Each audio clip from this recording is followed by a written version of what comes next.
Olá, tudo bem? Bem-vindo ao canal Instant Audiobooks. Agora você poderá usufruir do conto Como Saberei que é Você, do livro O Assassinato de Margaret Thatcher e Outras Histórias, de Hilary Mantel. Mas antes da gente começar, não esqueça, se gostar desse conteúdo, deixe o seu like no vídeo e se inscreva no canal se ainda não for inscrito.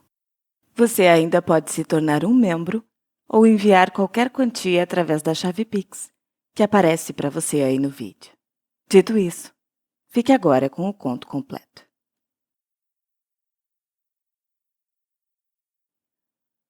Como saberei que é você?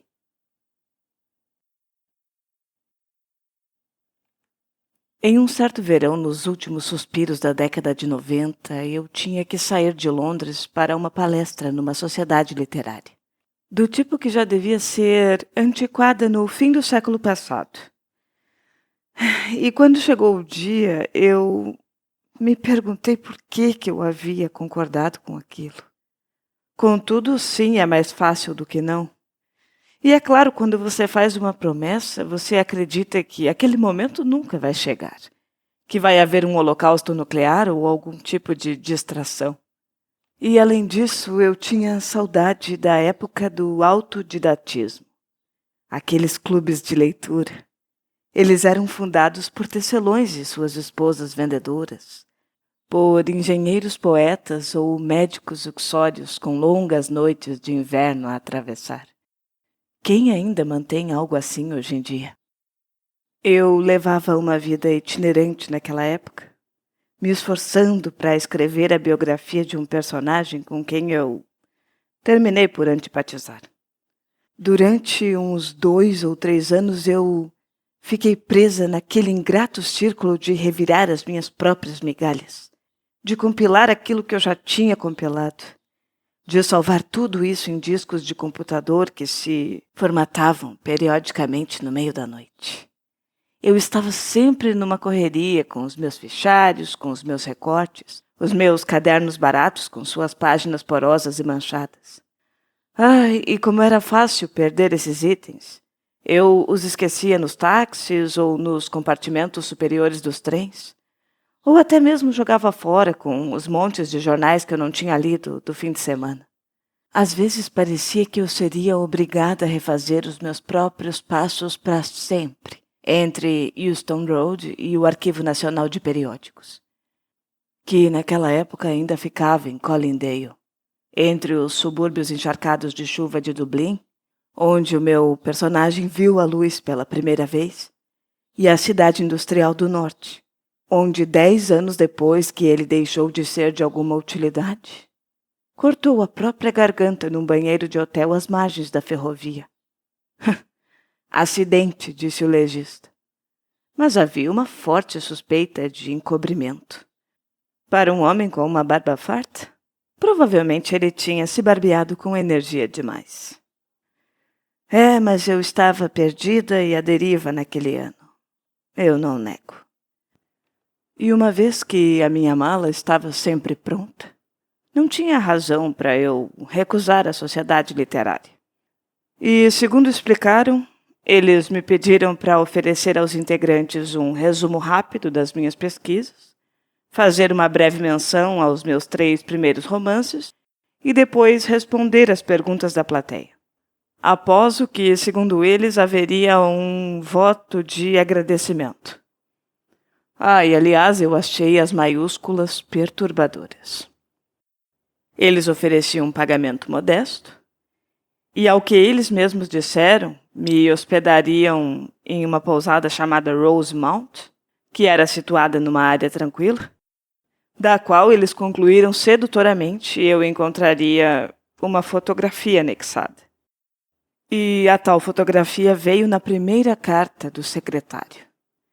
Espaço duplo em papel azul pequeno, produzido em uma máquina de escrever com um H soluçante. Então eu levei Rosemount para a luz e a examinei. Havia um telhado estilo Tudor, uma janela saliente, uma era americana. Só que a impressão geral era de um borrão, um pigmento escorrido e uma oleosidade nas beiradas. Como se Rosemount fosse uma daquelas casas assombradas, que às vezes aparecem numa curva da estrada para logo depois desaparecer quando o viajante segue trotando pelo caminho. Então eu não fiquei surpresa quando chegou outra carta azul com o mesmo H soluçando, para dizer que Rosemount estava fechada para reformas e que por isso a sociedade seria obrigada a usar Eccles House, que era conveniente para o local do evento e, segundo eles sabiam, muito respeitável. Novamente eles mandaram uma fotografia. Eccles era parte de um longo pátio branco, um prédio de 4 andares com 2 janelas de sótão. Eu fiquei até comovida por eles se darem ao trabalho de ilustrar o alojamento daquela forma. E contanto que fosse limpo e quente, eu nunca me importava com o lugar onde ficaria. Muitas vezes, é claro, eu fiquei em lugares que não eram nem uma coisa nem a outra. No inverno anterior tinha uma hospedaria no subúrbio de Leicester, com um cheiro tão repulsivo que, quando eu acordei pela manhã, eu só consegui ficar dentro do quarto durante o tempo que eu levei para me vestir. E muito antes que qualquer outro hóspede acordasse, eu já estava enfiando as botas nas calçadas molhadas para vagar quilômetros e quilômetros por fileiras de casas germinadas de chapisco escurecido, onde as latas de lixo tinham rodas, mas os carros ficavam apoiados sobre tijolos, onde eu virava no fim de cada rua, atravessava e voltava pelo mesmo caminho, enquanto por trás das cortinas finas gente do centro-leste se virava e revirava no seu sono centenas e centenas de vezes, e depois mais algumas centenas. E em Madrid, pelo contrário, os meus editores me colocaram numa suíte de hotel que consistia de 4 pequenos cômodos de forração escura. Me enviaram um buquê perfumado, opulento, inflexível, uma grande redoma de flores de caules lenhosos, e o concierge me trouxe vasos pesados de vidro cinza que escorregava das minhas mãos e carregados de flores. Eu os apoiei em cada superfície polida e perambulava de um cômodo para o outro, sepultada entre os forros marrons e desesperada, estranha sob uma nuvem de pólen como uma pessoa tentando sair do seu próprio funeral. E lá em Berlim, o recepcionista me entregou uma chave que dizia: "Esperamos que disponha de nervos fortes." Na semana anterior ao evento, a minha saúde não estava boa. Havia um lampejo etéreo constante no meu campo de visão, logo à esquerda da minha cabeça, como se um anjo tentasse aparecer. O meu apetite fraquejava e os meus sonhos me levavam a estranhas costas e pontes de comando de navios, a correntes nauseantes e a estranhas viradas de maré. Como biógrafa, eu estava mais ineficiente do que o normal. E ao desembaraçar a genealogia maldita do meu personagem, eu confundi a tia Virginie com aquela que se casou com o mexicano, e por causa disso eu passei uma hora inteira com um nó no meu estômago, desconfiando que todas as minhas datas estavam erradas, e acreditando que todo o meu capítulo 2 teria que ser refeito. Um dia antes da minha viagem para o leste, eu simplesmente desisti de todo o trabalho e me deitei na cama com os olhos resolutamente cerrados. Eu não sentia exatamente uma melancolia.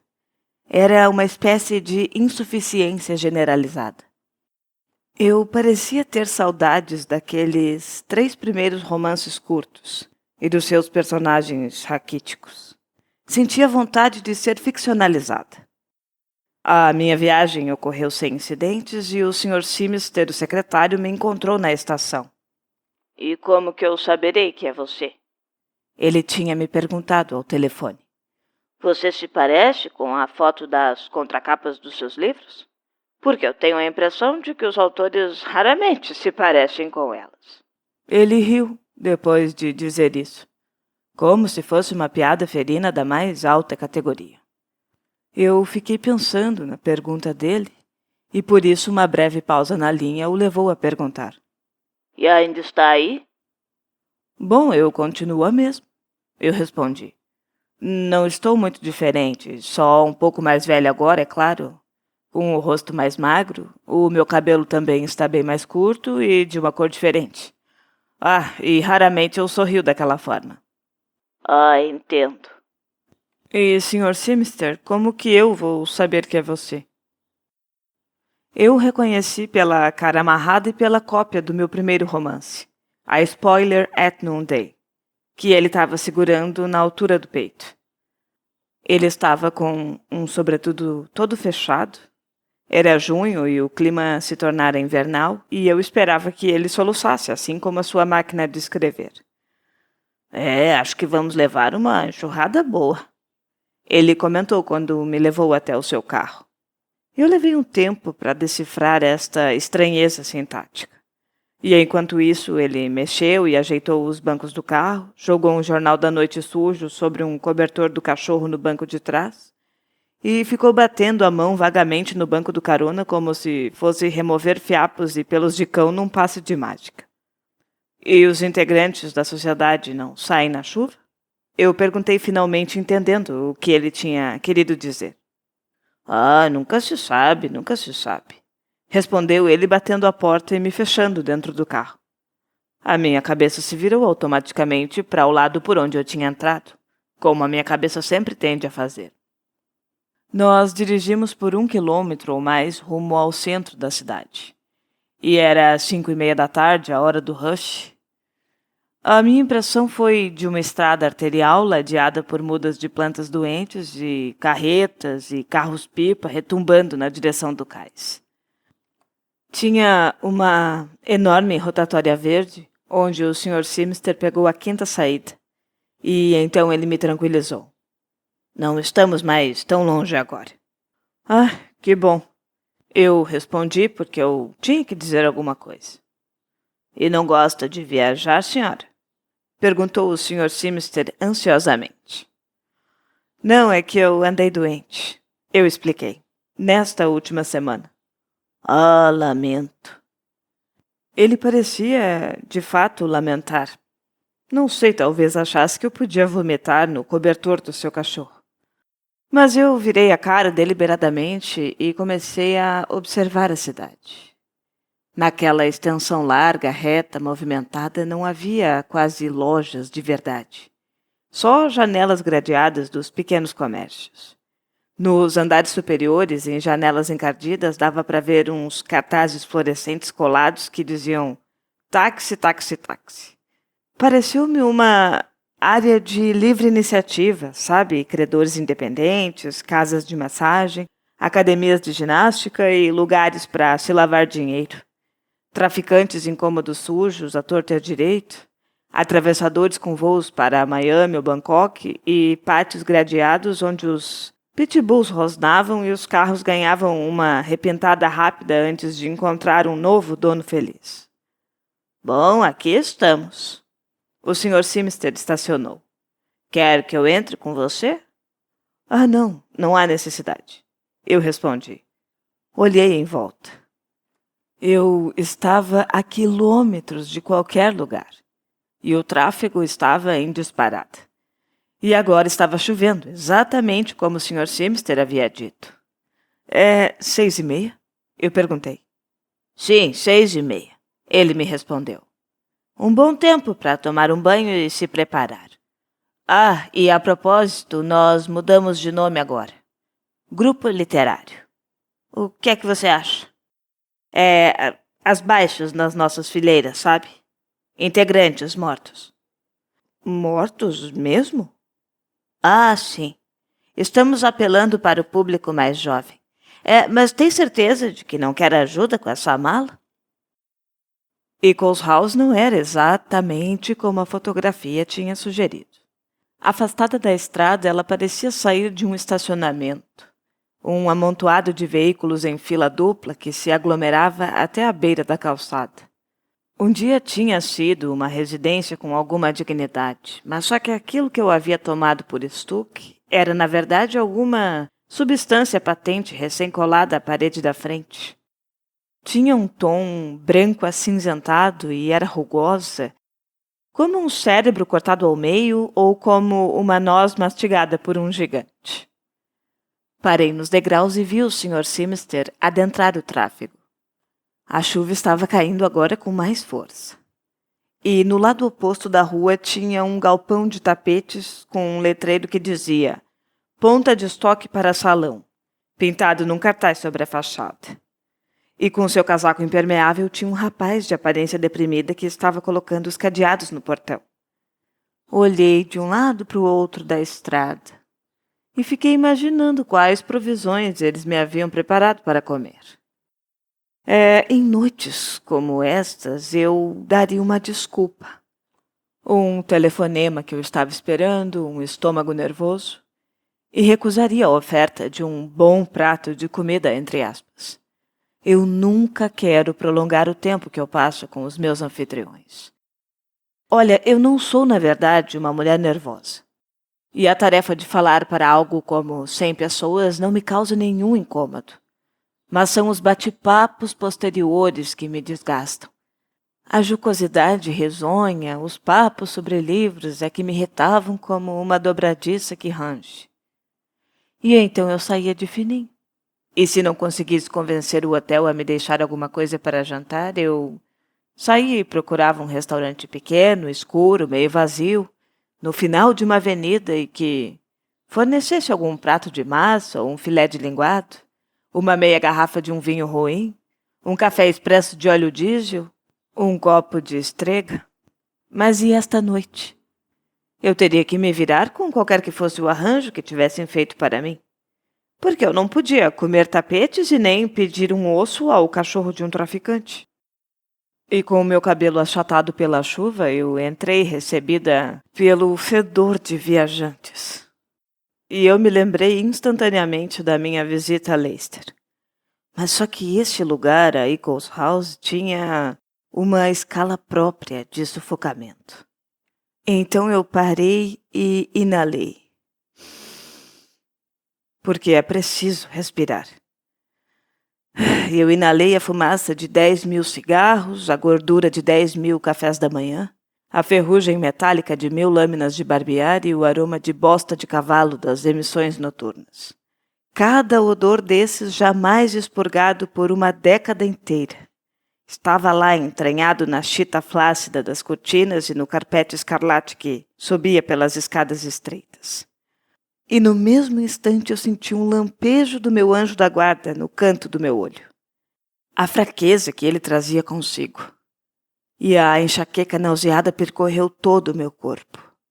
Eu abri a palma da mão e me apoiei na parede forrada. Não parecia ter ali nenhuma recepção, nenhum lugar para fazer o check-in. E provavelmente não havia necessidade. Dava até para viajar com o seu nome verdadeiro, porque quem se hospedaria aqui? Bom, pensando bem, eu não viajava com o meu. Às vezes eu ficava confusa, ainda mais com todos os desenlaços do divórcio e as contas bancárias comerciais, e também o nome que eu usei nos meus primeiros romances, que por acaso era o nome de uma das minhas avós. Viu, você precisa ter certeza, quando começa nesse ramo, de que há um nome que pode manter. Um nome ao qual você sente que tem direito, aconteça o que acontecer. E de algum lugar, atrás de uma porta ou de outra porta, teve uma explosão de risadas masculinas. A porta se fechou e aquele riso terminou num chiado que permaneceu como outro odor no ar. Então uma inesperada mão pegou a minha mala. Olhei para baixo e vi uma menina. Digo, uma moça, no final da adolescência. Uma pessoa diminuta e curvada batendo minha mala na sua coxa. Ela olhou para cima e sorriu. Eu percebi que tinha um rosto de doçura selvagem. A cor amarelada, os seus olhos eram alongados e escuros, e a boca era um arco tenso e as narinas arrebitadas como se ela estivesse farejando o vento. O seu pescoço parecia que estava sujeito a uma torção.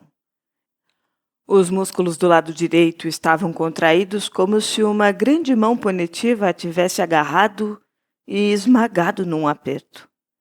O seu corpo era pequeno e torcido, com um quadril projetado e uma perna coxa, com um pé pendurado. Eu percebi isso quando ela se afastou de mim, arrastando a minha mala em direção à escada. Deixe, eu faço isso. Sabe, eu estou carregando não apenas as notas de qualquer que seja o capítulo em que eu estou trabalhando, mas também o meu diário e os diários anteriores escritos em cadernos espirais A4, que eu não quero que o meu atual parceiro leia enquanto eu estou viajando. Eu penso cuidadosamente no que é que aconteceria se eu morresse numa viagem, deixando para trás uma mesa carregada de prosa irregular e notas de pesquisa sem pontuação. A minha mala, portanto, é pequena, mas é um chumbo. E eu corri para alcançar a menina, querendo arrancar a bagagem da pobre da mão dela, apenas para perceber que as escadas vermelhas fedorentas se lançavam abruptamente para cima, com degraus suficientemente altos para tropeçar os incautos, e ainda fazia uma curva aguda que nos levava ao primeiro andar. Até lá ao alto, ela disse, se virando para sorrir por cima do ombro. Eu juro. O rosto dela se torceu a um ângulo hediondo, quase onde estava a parte de trás da cabeça. E, num passo rápido, como um caranguejo se apoiando na lateral da sua botina ortopédica, ela avançava em direção ao segundo andar. Ela me deixou para trás. E já no segundo andar eu nem estava mais na corrida.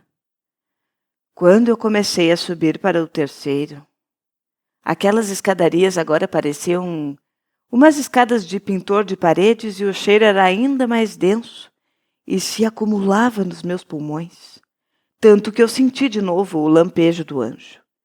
Estava ofegante e isso me fez parar. Só mais um pouco, exclamou ela na minha direção. Eu cambaleei atrás dela. Num andar escuro, ela abriu a porta. O quarto era uma coisa de nada. Nem mesmo um sótão, mas uma espécie de corredor bloqueado. Tinha uma janela de guilhotina que ficava se sacudindo e um débil divã com uma capa marrom, uma cadeira marrom com uma almofada abotoada na parte de trás, que inclusive eu vi imediatamente, tinha uma camada cinza de poeira como fiapos acumulados atrás de cada um dos botões. E o pensamento e a escalada me deram uma náusea. E no canto tinha uma bandeja de plástico com uma pequena chaleira elétrica de plástico amarelado, decorada com cotovias amareladas. E tinha também um copo. Tudo isso é gratuito, ela disse. É cortesia, está incluído. Eu sorri. E ao mesmo tempo eu inclinei a cabeça modestamente, como se alguém estivesse me pendurando uma medalha no pescoço. Viu? Está tudo no pacote. Você pode fazer chá. Veja. Ela levantou um saquinho de pó. Ou de café. A minha mala ainda estava na sua mão. E olhando para baixo eu vi que as suas mãos eram grandes, nodosas, e como as mãos de um homem cobertas com pequenos cortes que ela ignorava. Ela não gostou, sussurrou a menina. Sua cabeça caiu para frente sobre o peito. Mas não era resignação, era um sinal de decisão. Ela saiu do quarto, correu na direção da escada, disparou escada abaixo antes que eu tivesse tempo de respirar. E a minha voz se perdeu atrás dela. Ei, por favor, realmente não há. Mas ela continuou a corrida e fez a curva da escada. Eu até corri atrás e estiquei a mão, só que ela deu uma guinada para se desviar de mim. Eu ofegava profundamente, porque eu não queria descer de novo se tivesse que subir depois. Naqueles dias eu não sabia, mas havia algo errado com o meu coração. E eu só fui descobrir este ano. Voltamos ao térreo. A menina tirou um grande molho de chaves do bolso e mais uma vez passou por nós aquela risada biliosa vinda de uma fonte invisível. A porta que ela abriu estava muito perto daquele riso. Perto demais para minha tranquilidade. E o quarto em si era idêntico, exceto por haver um cheiro de comida nele falsamente adocicado, como se tivesse um cadáver no armário. Ela colocou a minha mala no vão da porta. Eu sentia como se eu tivesse percorrido um longo caminho naquele dia. Desde que eu tinha me levantado da minha cama de casal, cujo outro lado era ocupado por um ínsone que ainda me parecia às vezes um estranho. Eu havia cruzado Londres rumo ao leste, havia subido e descido escadas. Sentia-me próxima demais agora daquelas risadas guturais e inebriadas de homens desconhecidos. Olha só, eu preferia que... Eu comecei. Eu só queria pedir para ela que tentasse me instalar num piso intermediário. Mas talvez nem todos os quartos estivessem vazios. Era dos outros ocupantes que eu não gostava. A ideia deles. E eu percebi que ali no térreo eu estava perto do bar e da porta externa que batia e deixava entrar a chuva e o anoitecer, do tráfico feroz. Ela pegou de novo a minha mala. Não, não. Eu intervi. Por favor, não faça isso. Deixe que eu... Ai, mas ela já havia disparado de novo, balançando rapidamente em direção à escada, arrastando a perna atrás de si como um velho refúgio. E eu a ouvi recuperando o fôlego no andar de cima. E ela disse como se apenas estivesse falando consigo mesma. Ela achou pior. Eu a alcancei dentro do primeiro quarto que me foi apresentado. Ela se encostou na porta. Não mostrava nenhum sinal de desconforto, exceto por uma pálpebra tremendo em espasmos. E o canto do seu lábio se erguia no mesmo ritmo, se afastando até dos dentes. Eu vou ficar bem aqui, eu concluí. As minhas costelas arfavam pelo esforço. Não vamos ver mais outros quartos. Eu senti uma repentina onda de náusea. E aquele anjo da enxaqueca se apoiou pesadamente no meu ombro e, ainda por cima, arrotou na minha cara. Eu queria me sentar na cama, só que a etiqueta exigia algo de mim. A menina tinha colocado a minha mala no chão e, sem aquele peso, ela parecia ainda mais desequilibrada. As grandes mãos dela penduradas e aquele pé raspando no chão. Mas e o que é que eu devo fazer? Perguntar se ela não gostaria de ficar para uma xícara de chá? Eu gostaria até de oferecer dinheiro, mas eu não consegui imaginar o que seria suficiente para compensar o trabalho dela. E além disso, eu pensei que talvez eu viesse a contrair mais dívidas com ela até deixar o lugar. Então talvez fosse melhor eu fazer uma comanda. Eu me sentia triste ali, parada na porta, esperando pelo Sr. Simister. O meu nariz até escorria um pouco. E por isso, quando o Sr. Simister chegou, eu disse: sim, eu tenho a febre do feno. Na verdade, nós já estamos bem perto. E após uma longa pausa, ele disse: do evento. Podíamos caminhar, ele estava dizendo. Eu me retraí na direção da porta. Talvez em virtude do seu mal-estar, ele continuou. Eu me recuei para dentro. Como que ele sabia dos meus mal-estares? Entretanto, numa noite como esta, ele comentou. A umidade faz baixar o pólen, eu imagino. Um pouco. A palestra aconteceria no que eu só posso descrever como uma escola abandonada. Havia corredores e aqueles quadros formais nas paredes que diziam coisas como J.K. Rowling Cantab 1963. Havia um cheiro de escola residual, de cera de polir e de pés. Só que não havia sinais de alunos reais e atuais. Talvez todos eles tivessem fugido para as montanhas e deixado a escola para o grupo literário. E apesar da chuva, os integrantes tinham vindo em quantidades heróicas. Pelo menos uns 20. Estavam amplamente dispersos pelas longas fileiras, com lacunas táticas entre si, caso os mortos aparecessem depois.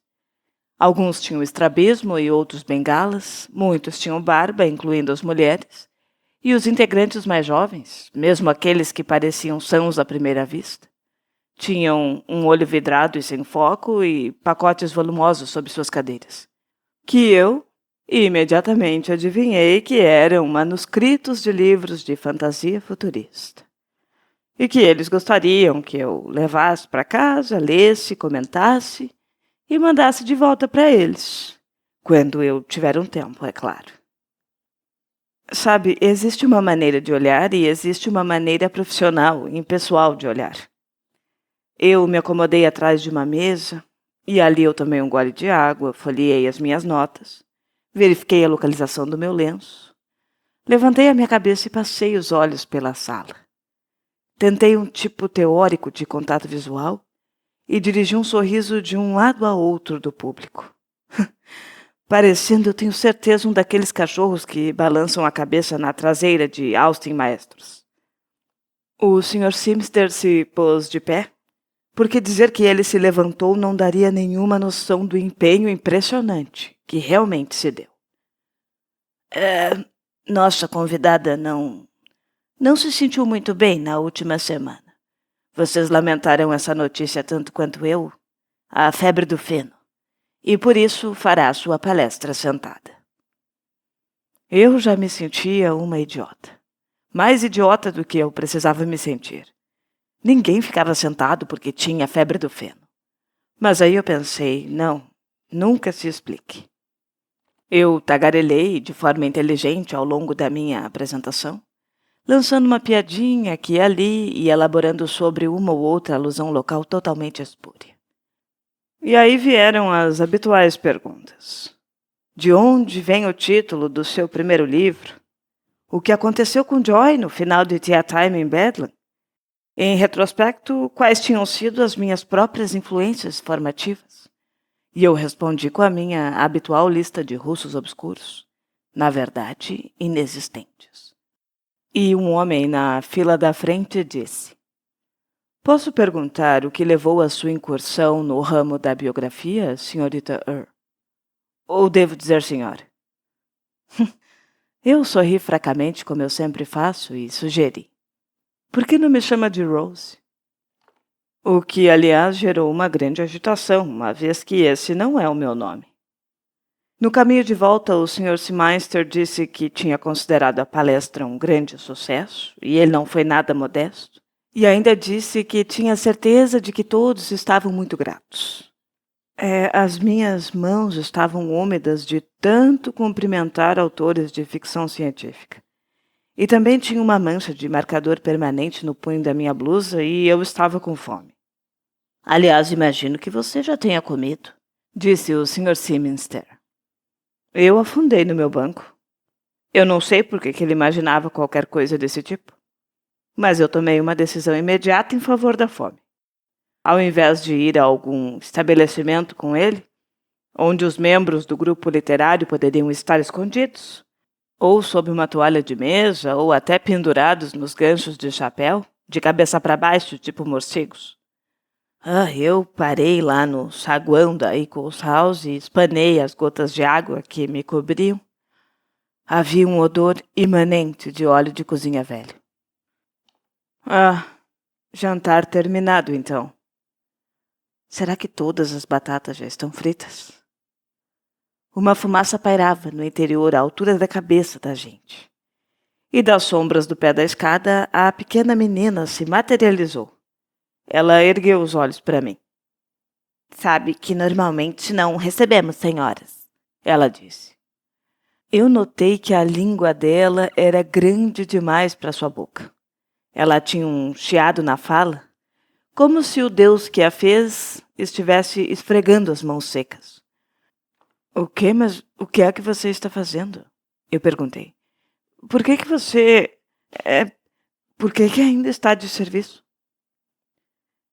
Teve um barulho atrás de uma porta entreaberta, a batida e o tintilar de garrafas se chocando e depois o ruído de um caixote sendo arrastado pelo chão. E um segundo depois eu escutei. Sr. Webley! Alguém tinha gritado. E aí outra voz perguntou. Mas que porra é essa agora? Um homenzinho sujo de colete surgiu do nada de um escritório, deixando a porta escancarada diante de uma torre quase desmoronada de caixas de arquivos. A escritora. Não fui eu quem o chamou, mas, pelo jeito, eu era o suficiente para fazê-lo parar ali. Talvez ele achasse que poderia surrupiar a frequência regular de escritores do Rosemount. E ele me encarou, andou na minha volta por um tempo, só faltou esfregar os dedos na minha manga. Ele se pôs na ponta dos pés e enfiou a cara na minha. Confortável? Ele perguntou. Eu dei um passo para trás e nisso eu atropelei a menina. Senti a pressão do meu calcanhar num pé.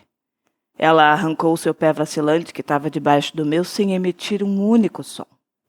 Louise, disse o homem. Ele chupou os dentes e a olhou. Saia da porra do caminho! Ele ordenou. Eu então me mandei para o andar de cima e parei só no segundo andar. Toda noite assumia uma qualidade exagerada e invasiva. Eu pensei comigo, eu vou ter que enfrentar uma noite naquele quarto, sem nenhuma companhia, e ver que tipo de lençóis que eles colocam embaixo daquela colcha de juta cor de cocô. Por um momento eu não tinha certeza se eu ia subir ou se eu ia descer. Mas eu não iria conseguir dormir se não comesse. Só que estava chovendo lá fora e uma noite sem lua, numa cidade estranha, a quilômetros do centro e eu sem nenhum mapa. Eu podia mandar chamar um táxi e dizer ao motorista para ele me levar a algum lugar para comer. Porque é isso que as pessoas fazem nos livros. Mas as pessoas nunca fazem isso na vida real, não é? Então eu fiquei debatendo esse assunto comigo mesmo e dizia: Ora, vamos. O que é que Anita Bruckner faria? Foi então que eu vi algo se movendo acima de mim. Apenas uma leve agitação no ar em contraste com aquela névoa vigente. E o meu olho esquerdo agora estava funcionando muito mal. Então, para aquele lado da minha cabeça, tinha buracos irregulares pelo mundo. Por isso eu precisei virar todo o meu corpo para ter certeza do que eu estava vendo. E lá na escuridão estava a menina, parada em cima de mim. Mas como? E o meu coração fraco, ainda não diagnosticado, lançou uma batida profunda nas minhas costelas. Só que a minha cabeça disse friamente: escada de emergência ou elevador de serviço? E aí ela desceu, silenciosa, resoluta, o tapete gasto abafando o arrastar do seu sapato. Louise? Eu chamei. Ela colocou a mão no meu braço. O seu rosto virado para mim parecia luminoso. Ele sempre diz aquilo, murmurou ela. Saia da porcaria do caminho. E você é parente dele? Eu perguntei. Não. Ela limpou um pouco da saliva do queixo. Nada disso, dona. E você não tira folga? Não, no final eu tenho que limpar os cinzeiros e também me lavar no bar. E eles riem de mim, os homens, dizendo: você não tem namorado, não é, Luiz? E me chamando de perninha. No quarto eu pendurei meu casaco na porta do guarda-roupa e o deixei pronto para sair. É uma maneira que eu tenho de me alegrar que eu aprendi no hotel de Berlim. As minhas bochechas ardiam. Eu sentia o aguilhão dos insultos, o dia a dia de deboche. Mas até que perninha parecia um apelido brando quando se considerava que... Foi então que me ocorreu o pensamento terrível de que ela fosse algum tipo de teste. Eu era como uma repórter que tinha encontrado um órfão numa zona de guerra, um bebê pustuloso gritando nas ruínas. Você deve apenas relatar o caso ou pegar a criaturinha e surrupiá-la para casa para aprender inglês e crescer nos condados do interior. Previsivelmente a noite estava crivada de alarmes de carro, de trechos de músicas tocando em outros quartos e o rosnado distante de animais acorrentados.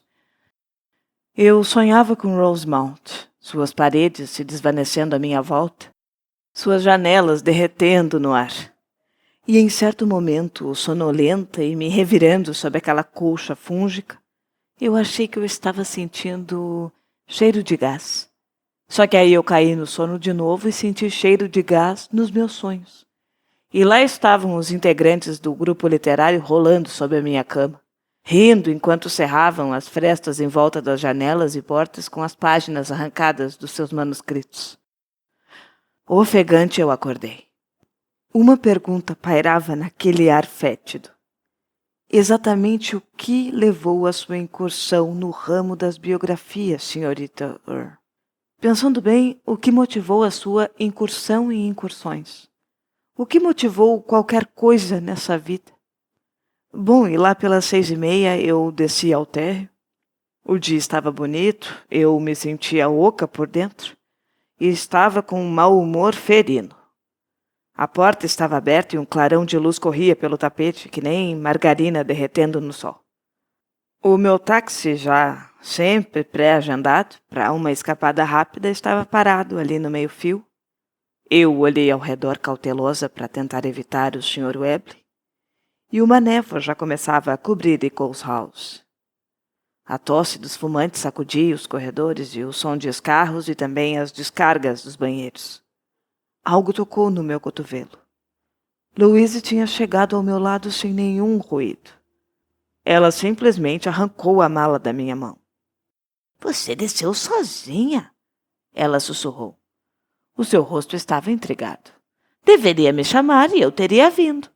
Não vai tomar o seu café da manhã? Ela parecia chocada por ver alguém recusar comida. Será que o Webley a alimentava ou ela só raspava os restos dos pratos? Ela ergueu os olhos para o meu rosto e depois baixou. Se eu não tivesse saído agorinha, ela continuou, você teria ido embora. E nem diria tchau. Nós ficamos paradas as duas juntas na calçada. A temperatura estava agradável. O motorista estava lendo o seu Star. Ele nem ergueu os olhos. E será que você vai voltar? Murmurou Louise. Eu acho que não. Eu digo, um dia desses. Eu não tive a menor dúvida de que se eu dissesse para ela entrar no táxi, ela teria entrado. E lá iríamos nós. Eu abalada e temendo pelo futuro. Ela confiante e amarela, com seus olhos loucos brilhando para os meus. Mas aí eu me perguntei. E depois? O que nós faríamos então? E eu tenho esse direito? Ela é adulta, por mais diminuta que seja. Ela tem uma família em algum lugar. Eu baixei os olhos para ela. O seu rosto, à plena luz do dia, tinha umas manchas amarelas, como se fosse tingido com chá frio. E na sua ampla testa lisa tinha muitas manchas mais escuras do tamanho e da cor de moedas de cobre antigas. Eu poderia ter chorado. Mas ao invés disso eu só tirei a minha carteira da bolsa, olhei dentro, puxei uma nota de 20 libras e a enfiei na sua mão. Louise, comprei algo bonito para você, tá bom? Eu nem olhei para o rosto dela. Apenas entrei no táxi. A aura da minha enxaqueca agora estava tão forte que o mundo do lado esquerdo tinha parado de existir, a não ser por um clarão amarelo intermitente. Olha, eu estava nauseada pela inanição e pelo meu próprio vazio moral. Mas no momento em que o táxi se arrastou até a entrada da estação, eu já estava me tornando um pouco satírica, na falta de coisa melhor. E eu pensava, certamente a E.S. Byatt teria administrado melhor a situação. Só que eu não conseguia imaginar como. E quando eu cheguei à estação e paguei ao motorista, eu descobri que eu só tinha 1,50 libras. O caixa eletrônico deles estava quebrado. E sim, eu tinha um cartão de crédito. Então, se houvesse um serviço de refeições, eu até poderia pagar pelo meu café da manhã a bordo. Só que havia, segundo o anúncio, um vagão-restaurante situado na parte traseira do trem. E 5 minutos depois que partimos, um rapaz se sentou ao meu lado, à direita, um dos filhos da cidade, comendo numa caixa de papelão um bloco acinzentado de carne que lustrava os seus dedos de gordura. E quando eu cheguei em casa, eu joguei a minha mala num canto como se a odiasse. E parando na cozinha, eu percebi louça de ontem sem lavar e 2 copos de vinho. Comi o único biscoito de queijo direto da lata. De volta ao trabalho, eu pensei: sente-se e escreva. Ou você pode simplesmente morrer num colapso. Mas nas semanas seguintes a minha biografia deu algumas guinadas inesperadas. Sabe a minha tia Virginie e o tal mexicano? Entraram bastante no texto. Eu comecei a fazer versões em que a tia Virginie e o mexicano fugiam juntos, e nas quais, e por isso mesmo, o meu biografado nunca havia nascido. Eu podia vê-los cruzando a Europa em alta velocidade, numa farra adúltera, acompanhados pelo som de vidro quebrado, bebendo todo o champanhe dos balneários e quebrando a banca em Monte Carlo. E aí eu inventei que o mexicano voltou para casa com os lucros e liderou uma revolução exitosa, com a tia Virginie figurando como uma espécie de lá passionária. Mas isso tudo com dança, como se Isadora Duncan tivesse entrado na história de algum jeito. Era tudo muito diferente da minha ficção anterior. E no início do outono do mesmo ano, 3 meses após a minha viagem ao leste, eu estava na estação de Waterloo a caminho de dar uma palestra numa biblioteca pública em Hampshire. E eu já não tinha opinião sobre a comida de nenhum lugar da Inglaterra. Só que quando eu me afastei do balcão dos sanduíches, equilibrando uma baguete que eu pretendia levar com cuidado até Alton, um jovem alto esbarrou em mim e fez voar a carteira da minha mão. E era uma carteira grande, recheada de moedas. E elas saíram rodopiando e voando entre os pés dos colegas de viagem. E eu estava com sorte porque as pessoas que faziam a conexão do Eurostar começaram a rir e a recolher a minha pequena fortuna, fazendo como um jogo de perseguir e agarrar cada centavo. Talvez eles achassem que era uma espécie de mendicância inversa ou algum tipo de costume londrino, como os Pearly Kings, por exemplo. O próprio jovem se abaixou e se misturou aos pés europeus. E no fim das contas foi ele quem esvaziou um punhado de moedas de volta na minha carteira com um grande sorriso branco. E só por um segundo ele apertou a minha mão para me tranquilizar. Pasma, eu olhei para o seu rosto. Ele tinha grandes olhos azuis, um par tímido, mas confiante. Tinha 1,80 m, era levemente bronzeado, forte, mas suavemente polido.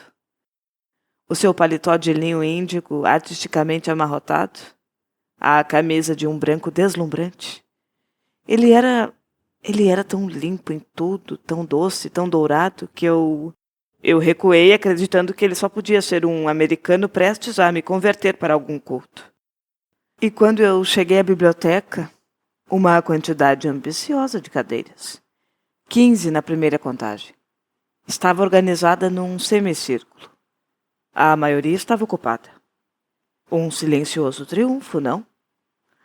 Eu fiz a minha apresentação no piloto automático, exceto quando o assunto entrou nas minhas influências e eu fiquei um pouco alterada e inventei um escritor português, que eu afirmei botava pessoa no chinelo. E aquele jovem dourado seguia invadindo a minha mente. E eu refleti que eu gostaria bastante de ir para a cama com alguém daquela estipe, para variar um pouco. Todo mundo tem o direito de mudar, não é isso? Mas ele era de um tipo diferente do meu. Uma pessoa de outro plano. E à medida que a noite avançava, eu comecei a me sentir mais fria e exposta, como se um vento assobiasse entre os meus ossos. Eu me sentei por um tempo numa cama suficientemente boa, de um quarto suficientemente limpo, lendo The Right Side of the Midnight e fazendo anotações nas margens. E enquanto isso me perguntando por que eu cheguei a pensar que o público poderia gostar daquilo. O meu rosto ardia no travesseiro irregular e as habituais imagens de fracasso me invadiam. Só que depois eu devo ter caído no sono por volta das 3 da manhã. E eu acordei renovada, sem ter tido sonho algum. Numa madrugada esverdeada, uma efervescência e um frio no ar. E já fora da cama eu fiquei contente ao ver que alguém tinha limpado o chuveiro. Eu até podia tolerar entrar nele, então foi o que eu fiz. Aquela água fria e suave correu pelo meu couro cabeludo. Os meus olhos se abriram amplamente. O que era isso? Será um momento de virada? Eu estava no trem lotado das 8 e os meus dedos já coçando pelo caderno. Mal nós tínhamos saído da estação, quando um jovem funcionário sorridente passou com um carrinho carregado pelo corredor. E vendo aqueles seus biscoitos gigantescos, as suas torradas douradas e papel celofane, os homens ao meu redor agitavam para ele as suas cópias do Financial Times e erguiam os seus dedos em riste, falando animadamente. Chá? Perguntava o atendente. O prazer é todo meu, senhor. Vai querer um pequeno ou grande? Eu notei que o grande era o pequeno só com um pouco mais de água. Mas eu me deixei levar tomada pela bonomia geral. Peguei a minha carteira e, quando eu abri, eu vi com surpresa que as cabeças da rainha estavam ordenadamente empilhadas apontando para cima. E havia será uma cabeça a mais do que eu esperava? Eu franzi a testa. Os meus dedos passaram pelas bordas das notas. Eu tinha saído de casa com umas 80 libras, mas pelo visto eu voltaria com exatas 100. Eu fiquei intrigada enquanto o atendente me entregava o meu chá grande, mas só por um momento.